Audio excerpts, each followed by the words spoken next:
Chairman of the Board, Professor Tan Satya, Headmaster Bob Ko, Board members, teachers, staff, dear Rafflesians. Life is a journey.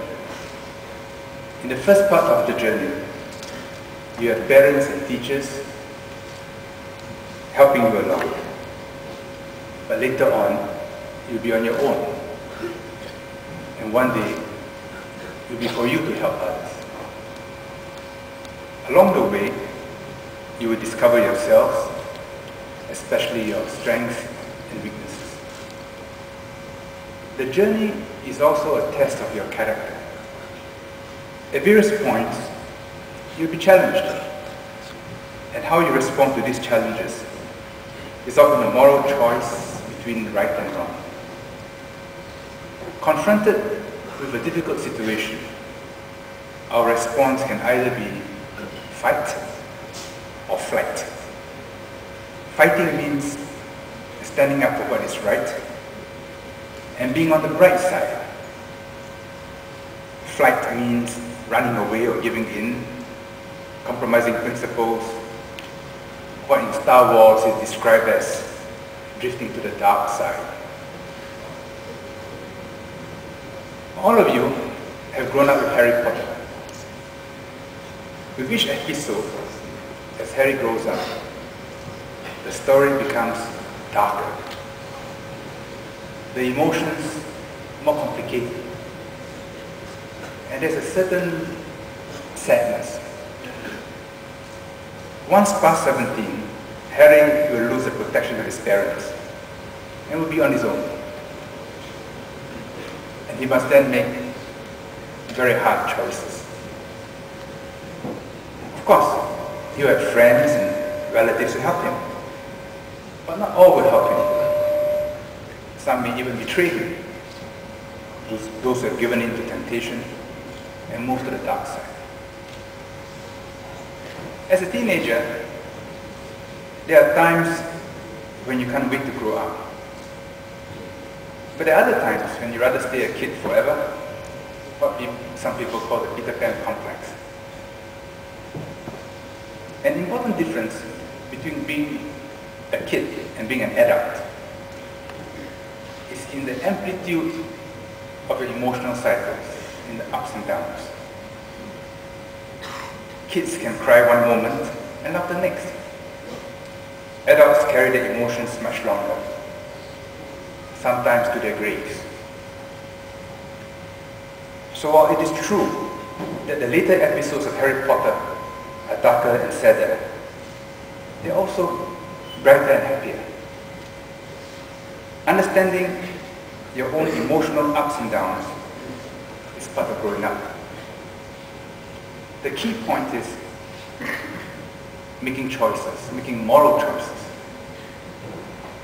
Whether we're talking about Harry Potter or Darth Vader, or Rama in the Ramayana, or Odysseus in the Odyssey, or the Tang Dynasty monk in the Journey to the West, the hero is the one who, at the most critical moments, makes the right moral choice, choosing the bright side and doing good. Most of us will neither become heroes nor villains, but on a smaller scale, we can either be good or bad. Every day, at home, in school, and elsewhere, among families and friends, even with strangers, we can either make the world around us a little better or a little worse. Are we helpful or are we a pain to others? Do we cheer up those around us or do we depress them? These are the daily choices we make. And the accumulation of these choices defines us. They make us what we are.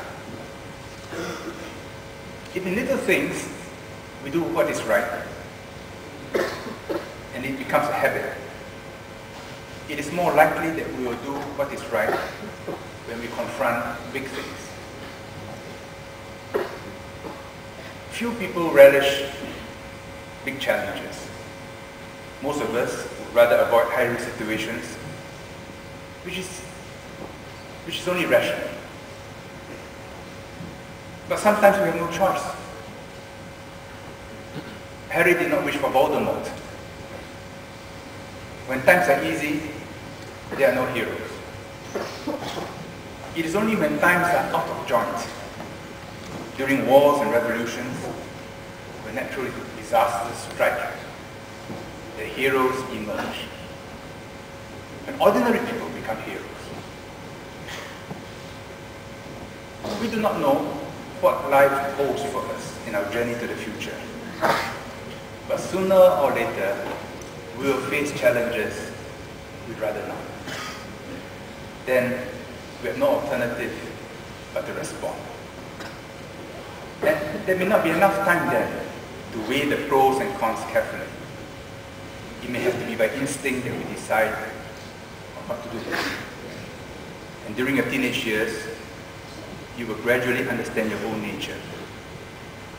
That nature is partly in the genes you inherited from your parents. But it is also in your free will, which you exercise every day. Their father was born a Jedi, but one who fell from grace, although it did come round at the end to save his son. As for Ephesians, you are like Jedis, but please don't get this into your head. Because you have certain gifts, you are being specially nurtured so that one day you can do good for your people. You are not to live your life only for yourself. When confronted with tough choices in the future, we hope you will choose the bright side and help make the world a better place and not a worse place. Prepare yourself for that future. Listen to your teachers, learn from them, learn from your parents, not out of blind obedience, but in a spirit of humility and inquiry. Every day, do a little good. It can be a simple smile, a helping hand, a small gesture, and let this become a part of your DNA. Wherever you are, make a difference. And make your school motto, Auspicium Melioris Avi, a beacon lighting up your path ahead. From those to whom much is given, much is expected. In kindergarten and primary school, the fairy tales end with the main characters living happily ever after. In real life, there's no such thing. For as long as we live, life is a series of challenges and responses. And it is the journey itself which is a drama for each and every one of us. May you live your lives well, and may the force be with you. Thank you.